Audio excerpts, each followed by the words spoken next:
Hello, hello everyone. Good morning, and happy holidaily to you. I can't believe I'm in this last week of my holidaily weekly, or I should say holidaily daily show.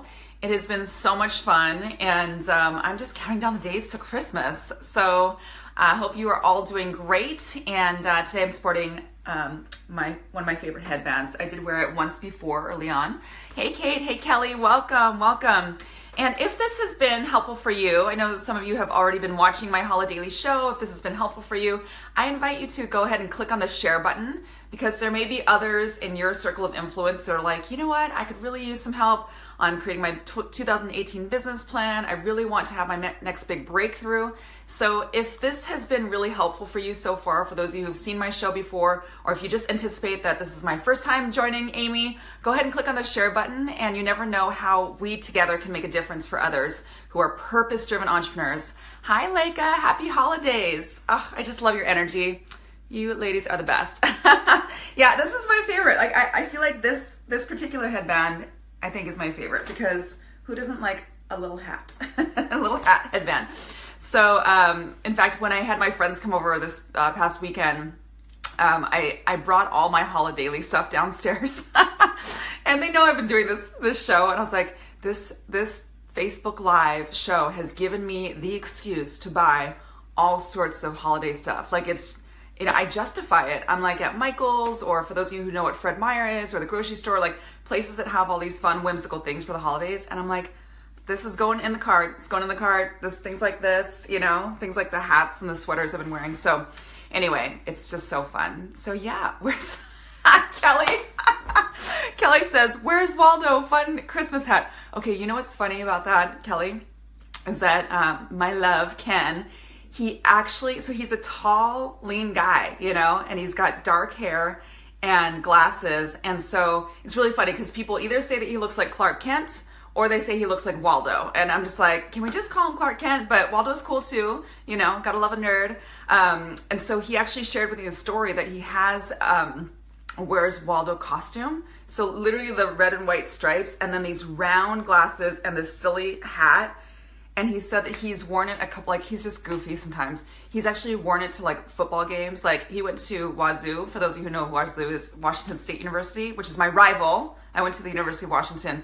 But he's actually worn his Where's Waldo costume, not on Halloween, no. But instead at a football game, at a Washington State University football game. And he said the one problem with wearing a Where's Waldo outfit when you are tall, he's like 6'4", looks kind of like Waldo, is that everybody wanted to either take a photo with him or touch him. And he's just like, it was really weird, because by wearing this getup, people had permission. They felt they had permission to touch me and grab me and say, hey, I found Waldo. And especially, people are drinking and whatnot. So I'm like, hey, you know what? When you wear a Where's Waldo outfit and you're 6'4", you're kind of asking for it. So I know, it's so funny, right? Kate's like, Fred Meyer, ha. Yeah. You know what? I love Fred Meyer. I think that I feel like whenever my friends talk about these stores that have inexpensive things and lots of things, I feel like there always seems to be a conversation about the hierarchy of which one is most quality. If you're because of course I primarily love places like Nordstrom, right? But let's just be real. Sometimes it's fun to go to TJ Maxx or Fred Meyer or Target. So then I've had conversations with my friends yeah, Target is kind of like a nicer, or Fred Meyer's is kind of like a nicer Target, or Target is like a nicer Walmart. And then somebody's like, no, I think Walmart is better than Target. When you have those conversations with your girlfriends and you're like, why are we even having this conversation? Kelly says, by the way, he totally looks like Clark Kent. Oh, thank you. Yes, I agree. I think Ken definitely looks like Clark Kent. So, okay, so I am excited to talk about 2018. So I have found that this time of year, it's very easy to just kind of check out, it's just it's the holidays. I actually think it's healthy, to check out a little bit. I'm a little bit in that mode myself where I'm I just want to wrap presents and get ready for Christmas and, take some time off, which I am going to take some time off. And at the same time, I really love what I do. I love doing my Facebook Lives. I love working on my business. I love working with my team. I love coaching my clients and planning for things like Powerhouse. It's just it's so much fun. And when you love what you do, it's okay, I'm kind of torn. Like I want to do all this holiday stuff, and then I also want to continue working on my dream and my vision for the next big thing, which of course, 2018, I've got a lot of really cool projects coming up. Hopefully you do too. And so I thought today would be a good opportunity to talk about 2018 and think about your plan for 2018.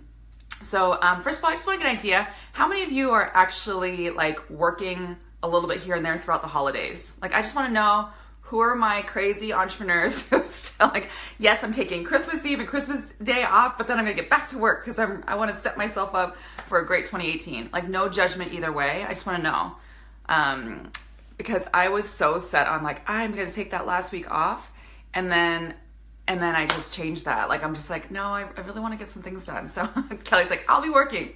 I hear you, Kelly. Yes. Okay, so here's the thing. I actually really love planning and preparing. Like I just geek out on it. I love planning and preparing, getting organized, because I believe that when you can get organized and plan and prepare and commit, first of all, you're setting yourself up for success, and you're also giving yourself the chance to break free from anything that's not working for you.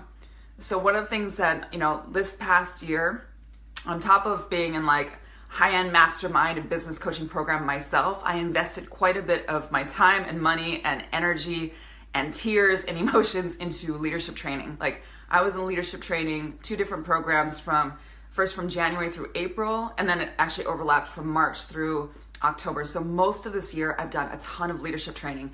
And for those of you who have done any form of leadership training, whether it's like Ascension Leadership Academy, MITT, Next Level Momentum, you know what I'm talking about. It is intense. And then after I did Ascension Leadership Academy, I also did PhD, and it was just like one breakthrough after another. And while they call it leadership, to me it's like it is emotional intelligence training. So even though I'm someone who has continued to grow in my business and my life every year, I love personal development. Like I love being able to set my ego aside, which I definitely have set it aside, and really open myself up to see like what's working for me, what's not working for me, where are my blind spots, and allowing myself permission to just be vulnerable and break through.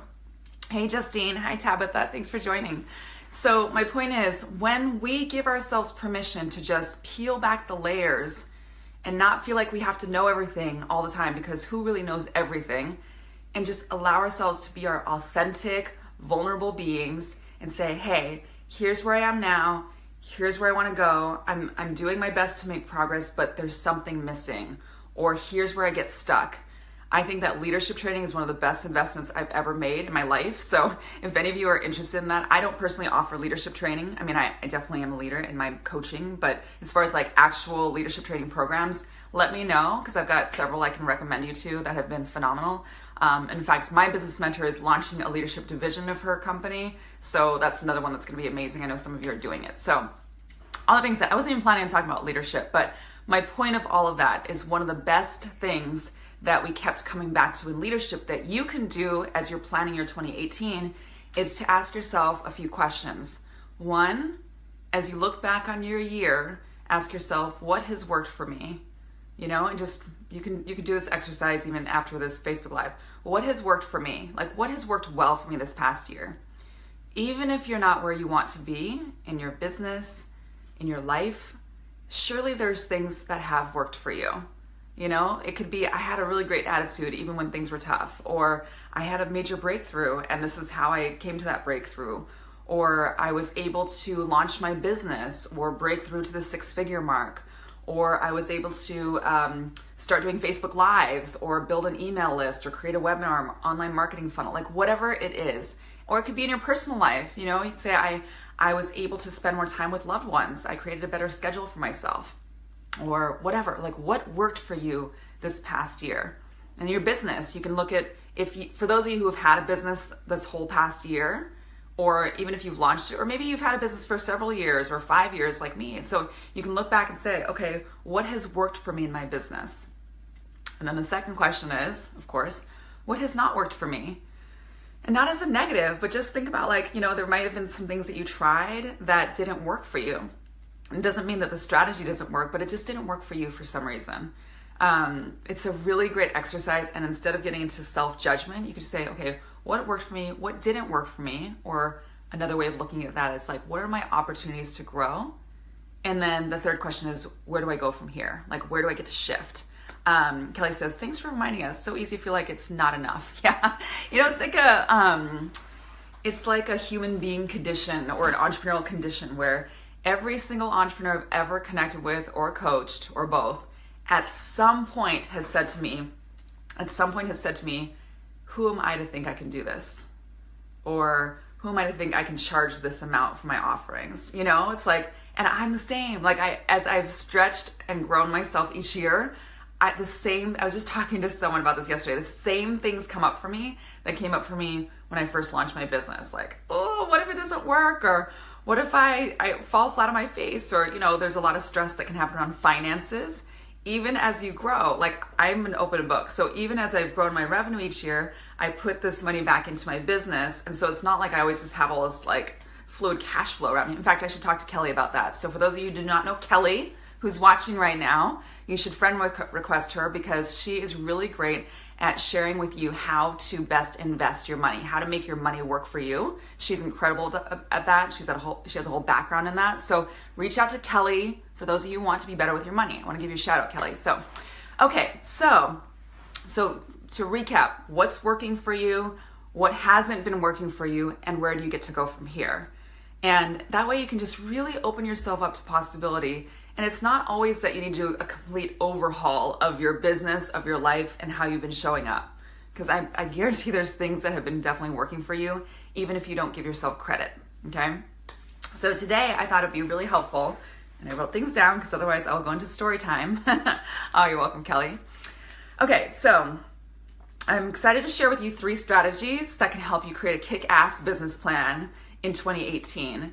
And these may seem very basic to you, but I love to keep things simple and streamlined so that we don't go into the O word, meaning overwhelm. For those of you who know me and have been a part of my world for a while, you know that I take certain words out of our vocabulary, including busy, the word overwhelm, and the phrase I can't afford. Those are the main things. So okay, a little side note before I go into the strategies. I can't help but share with you my favorite golden nuggets, okay? So the 3 things to never say. I haven't even had that much coffee this morning, but I have lots of energy. Okay, 3 things to never say. Busy. So if ever you find yourself being that person who uses the word busy all the time, let's remove that word. It is an overglorified word. And instead of saying busy, this is what I teach my clients, and it's totally shifted so many of them. Instead of saying busy, you can say, I have such a full life and I'm so grateful. I have such a full schedule and I'm so grateful. Just way better than saying, oh, I'm so busy. Like everyone's so busy. Hey, Cambria, welcome. The second thing is to remove the word overwhelm. I always credit Suzanne Evans, who really shared with me a big breakthrough moment. Some of you heard me talk about it before. And I was like, how do you deal with things? How do you stay on top of everything when you're overwhelmed? And she's like, there's no such thing as overwhelm. It is just an illusion. I'm never overwhelmed. I'm just not prepared or not committed. So I love that so much because then anytime I have that feeling of the O word, which always makes some people giggle, don't go there, but the O word of overwhelm come up for me. If I ever have that feeling that comes up, I'm like, okay, this is not what's happening. I'm just not prepared or not committed or both. So I get to take my power back and say, I get to prepare and I get to commit and then get into inspired action. Isn't that great? I just want to continue to thank Suzanne Evans, a great mentor who I was in an endurance training program with at some point a couple years ago. And when she shared that with me, I'm like, that is one of the biggest aha moments that I will take with me the rest of my life, because I'm not going to be one of those people who just gets totally enrolled in overwhelm and busyness that I don't break through and move forward. So I just want to give you that gift. And then the third phrase to never say is, I can't afford. I was listening to Marilyn Janae, who is a prosperity coach and an author. This is years ago on a podcast. And she kept saying, the 3 words you must never, ever, ever, ever say again if you ever want to be abundant in your life are, I can't afford. And I remember when she said that, I was sure. I was like, I am so sure this is not me. I'm sure I never say those words. And then I would catch myself all the time saying, oh, I can't afford that. And I'm like, oh my gosh, I say it all the time. So what happens is that you say these words and your subconscious mind hears that as fact of what your limit is. And so you live according to, it's like this cycle of like your words, your thoughts, your actions, your behaviors, a cycle. And so you live according to that, and then you don't have your next big breakthrough, right? Super like crazy. And so once I realized that, I started to practice not saying those words. But I needed to have some substitute because I wanted to make sure I was being authentic to myself. And so I like to come up with substitutes. So for example, instead of saying I can't afford, I would say it's just not a priority right now. Just not a priority. If it were a life or death situation, if it were a life or death situation for yourself or a loved one, you probably wouldn't say, I can't afford that. I can't afford to do that. So just some really powerful things to think about, you know, like there's always a way. When you want something, if you want to create something, if you are calling forward something, there's always a way. So I invite you to never, ever, ever say again, I can't afford, and replace it with, it's just not a priority right now. Or I can and I will. Or I'm in and I'll figure it out. It's way more powerful. Okay, so Kelly says, yikes, no more overwhelm. The reason is not committed. Yeah, isn't that great? So when I have those moments where I'm kind of like, oh, I have so much going on and there's this thing in front of me, then I just pause, watch my emotions, and just ask myself, committed or not committed? The answer is simple. I'm either committed or I'm not. Like it's just, so it helps me just hold myself accountable at the highest level. Like I think you and I both know, and I say this to all of you, like I think you and I both know when we're fully committed or not. It's reflected in our action steps. It just is. So I love to just like call myself out lovingly and just say, am I committed or not? It's a simple question. And then if I'm ever in a place of indecisiveness, which indecisiveness will kill you in business, I really have been practicing the power of making decisions and making them efficiently and quickly, because that wishy-washiness is just not a powerful way of being. So all I do is I stop, I'm like, committed or not committed? And the only time I don't make a decision right away is when I don't have all the information. And then I ask questions and then I make a decision. It's not good to stay in limbo. Hi, Heather, welcome. Okay, so do you like how I just totally went off on several different things that I felt called to share with you?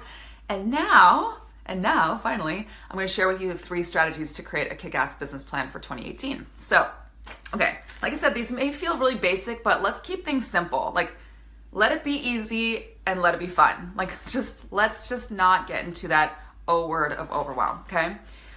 So the first thing that you can do that I love doing every year, this time of year, looking at the year ahead, so looking at 2018, just determine what are 3 things that would reflect or represent success to you in 2018. So if we're all at a fun cocktail soiree, New Year's Eve 2018, what are we celebrating? What are 3 things that represent success to you? And it may or may not be financial, but if you were to think about 3 things that are specific and measurable. So if you say things like, oh, I just want to have freedom, you know, like, okay, that's great. You and most entrepreneurs want some form of freedom. But the best way to really identify that and to really call it forward and manifest it in your life is have it be clear, measurable, and time-bound. Some of you may recognize that from like the SMART or SMARTER criteria: specific, measurable, attainable, time-bound, evaluation. I'm trying to remember all of them. But anyway, just really think about what's specific and clear and measurable.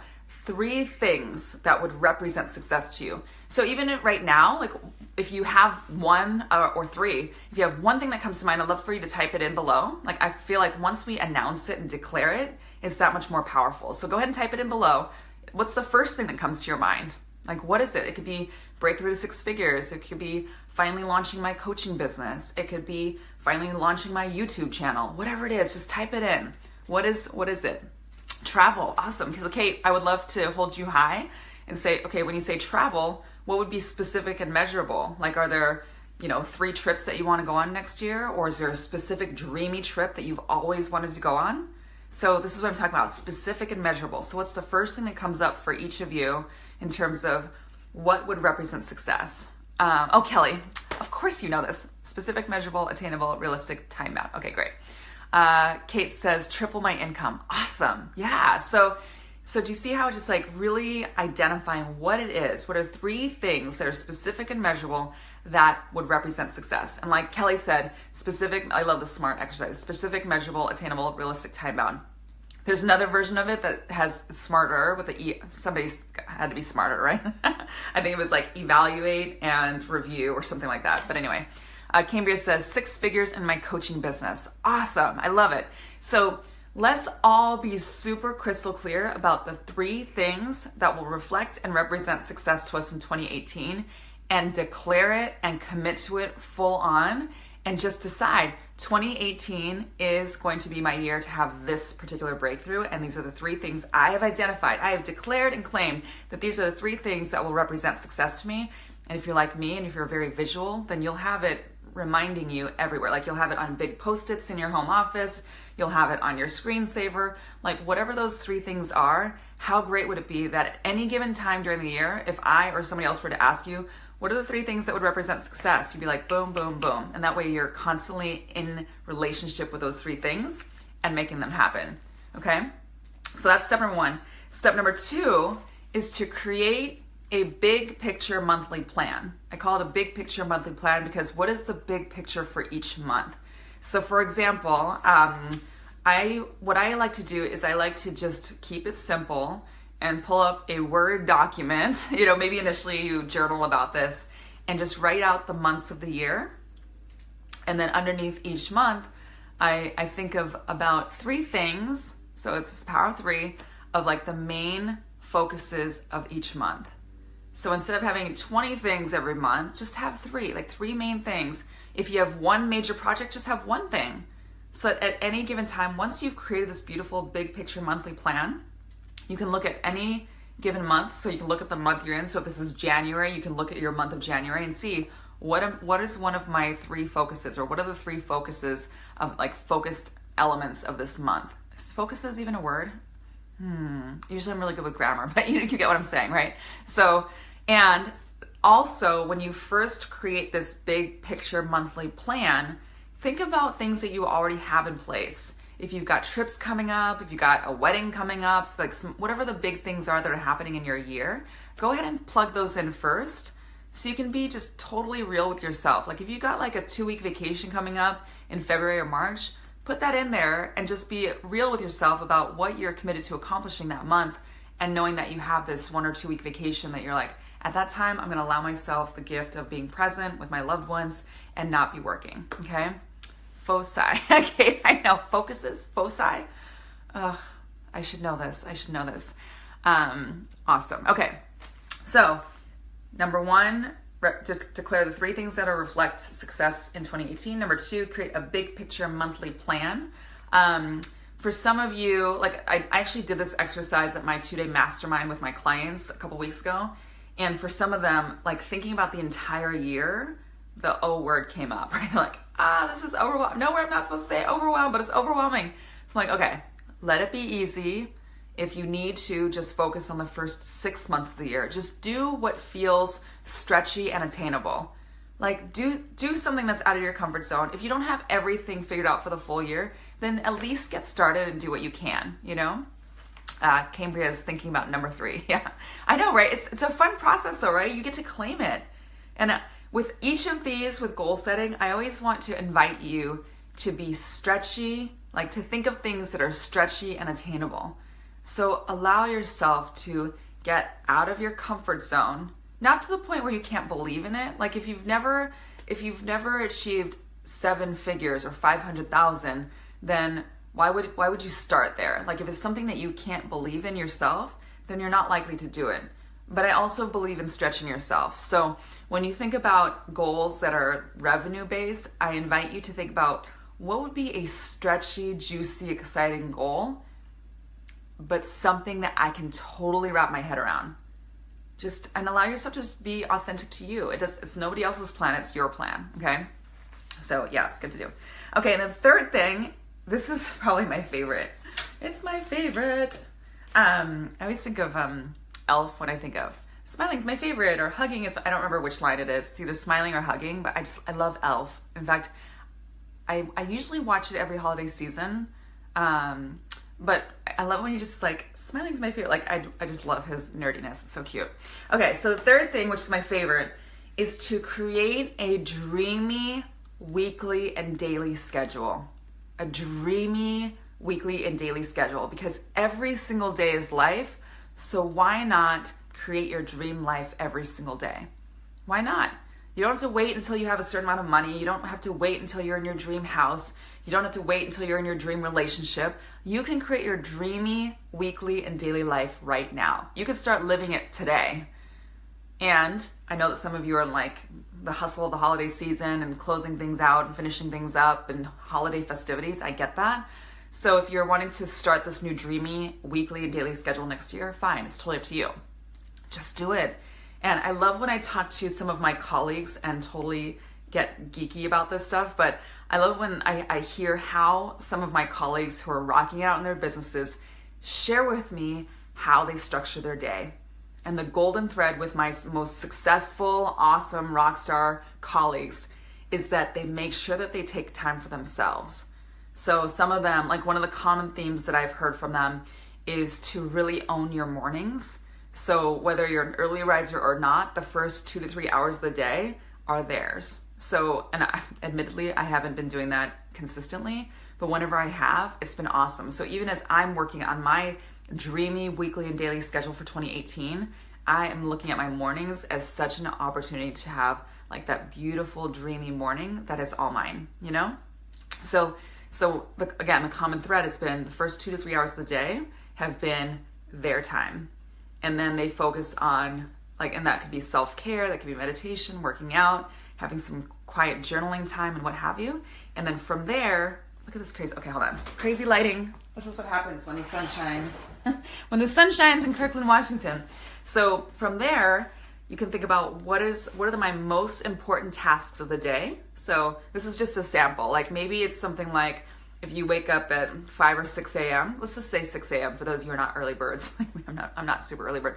So maybe from 6 to 9 a.m. is your time for self-care, for a healthy breakfast, for journaling, for exercise, whatever.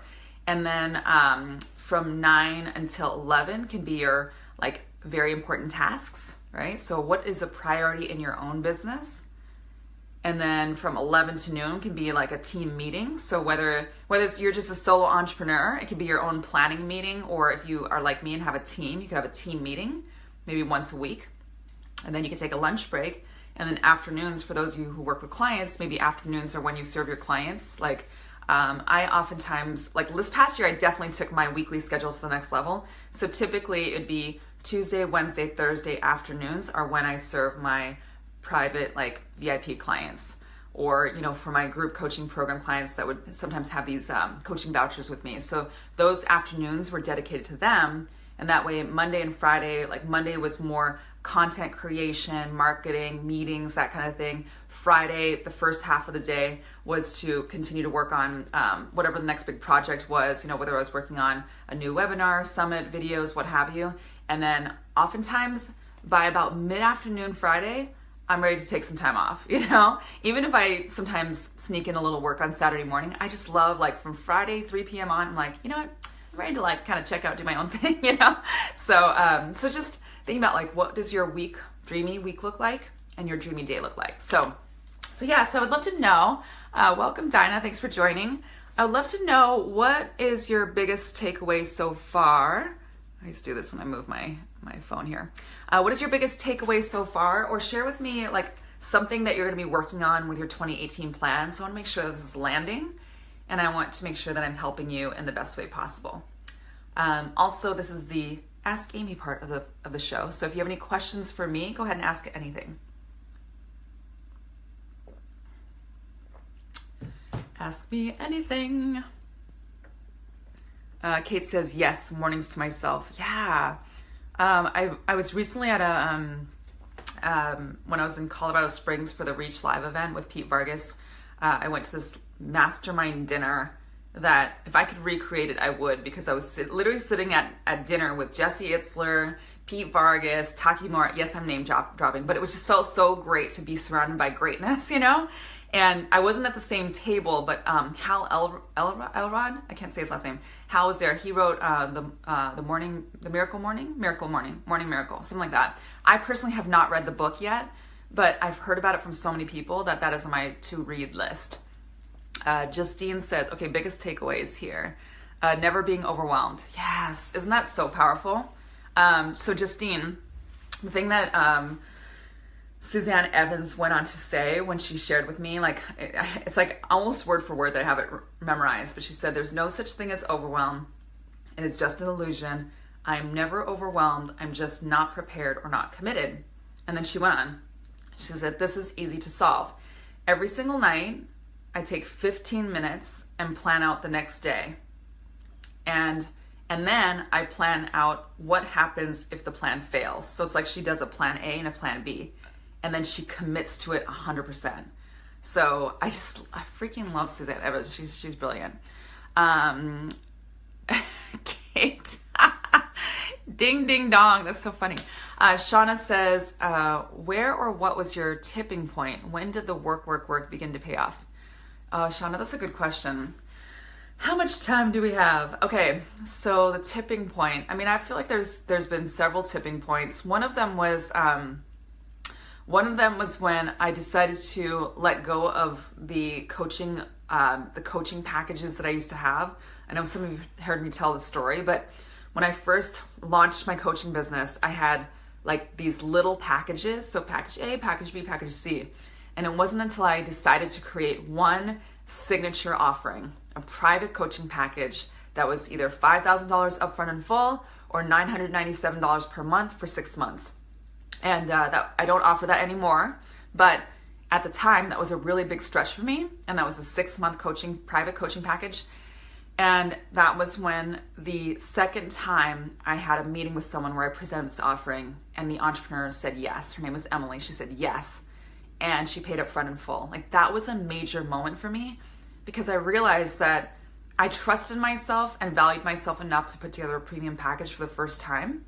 And even when I had the little voice that said, "Don't make the offer, she's not going to say yes, who do you think you are to offer this?" Like, it was the first time I really just crushed that thought and said, make the offer anyway. Just make the offer. If she says no, so what? Just keep making the offer until somebody says yes, and then I'll be a believer. You know what I mean? So I have come back to that story many times in my mind as I've up-leveled every single year and offer new premium offerings. Like, just think about it. Anytime you offer a new amazing package, or maybe it's the same package, but you decide that you value yourself enough to increase your rates, it is a stretch. Like, it is totally a stretch. And at the same time, when you know that this new package or the package you've created that has gotten better and better every year is highly valuable, and you value yourself at that level, then just put yourself out there and don't be afraid. Like, that was definitely a tipping point fairly early on in my business. And I realized I didn't have to have a fancy online marketing funnel or an email list or a big, huge following. I got to be me, valuing myself, creating a signature offering. And I do this because, like, create a one sheet in my media days. We create a one sheet that bullet points out what are the benefits to your ideal client, what are they going to receive, and what is the investment. And that was an old school way of attracting clients. So I created my signature offering, I connected with my ideal clients, and I made the offer. That actually created my create, connect, offer system that I teach all of my clients, because I really believe it's that simple when you value yourself enough. When you value yourself, your expertise, and if you don't see yourself as an expert, look at what you've done already in your life and see where you do feel strong. And I bet you are an expert in something, So yeah, that's great.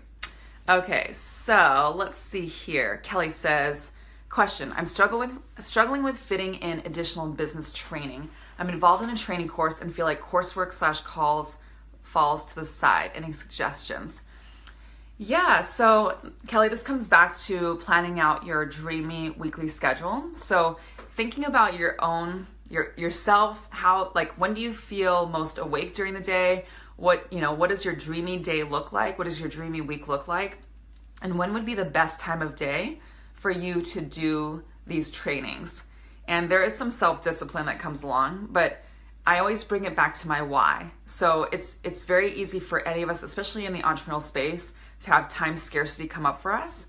And it's just an illusion. Everybody has the same 24 hours in a day, as we all know. So instead of getting caught up in I just don't know if I have time for this, look at how you're spending your day and just determine, like what I said early on in this video, what's working for you and what's not working for you. and then carve out time during your week. Like, when is a good time for you to tune into the training calls? And oftentimes with live training programs, even if you can't make the live call, they're usually recorded. My experience with that has been that you can always access the recordings. And then look at your week and just say, okay, when is the best time for me to listen to this training call or that training call? And I've also been someone who at times have been in, 2 to 3 programs at once, like one main program, like my mastermind training program, and then 1 or 2, sometimes even 3, but usually the other programs are not to conflict with my main mastermind, but 2 to 3 things that complement it. Like when I did my endurance training program with Jesse Itzler and also my leadership. And I just really made sure that everything was like complementing everything. And I just carved out time for each thing. And I also let go of perfectionism, which is not easy for those of us who are recovering perfectionists. So it wasn't perfect, but I'm so glad that I stretched myself so I could increase my capacity to hold more. So yeah, and Kelly, you and I are connected. So if you need any more support on that, let me know, and I'm happy to jump on a call with you. Justine said, wow, never thought of that. Thank you. Not sure which part you were referencing, but you're welcome. Shauna says, I love Suzanne too. I was just quoting her this morning. Yeah, she's great. Kate Robbins, that was your jingle. Oh, my Ask Amy jingle. I know, I need to have a jingle. Kate says, big picture plan for the year, must broaden my view. Yes. Hey, Kayla, welcome. Awesome. So just doing a little time check here. I should have a clock like right here, but I don't.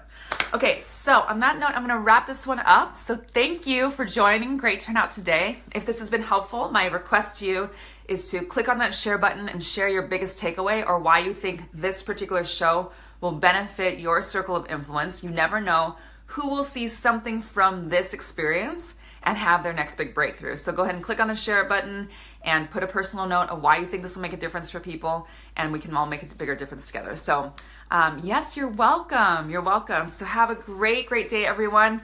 My holidaily show, we have 2 more days, right? Today's Wednesday. So I'll be on tomorrow morning and the next morning at 9 a.m. Pacific, and that will conclude the holidaily experience. And then after the holidays, I'll go back to my weekly chat with Amy, and I'll let you know what time that is, because I also am tweaking my dreamy weekly and daily schedule. So yes, love you too, Kayla. Thank you for being here. Hey, Sheila. Yes, you're so welcome. So thank you again. Have a great day. And I hope to have you here tomorrow morning at 9 a.m. Pacific. Sending much love. Mwah. Bye.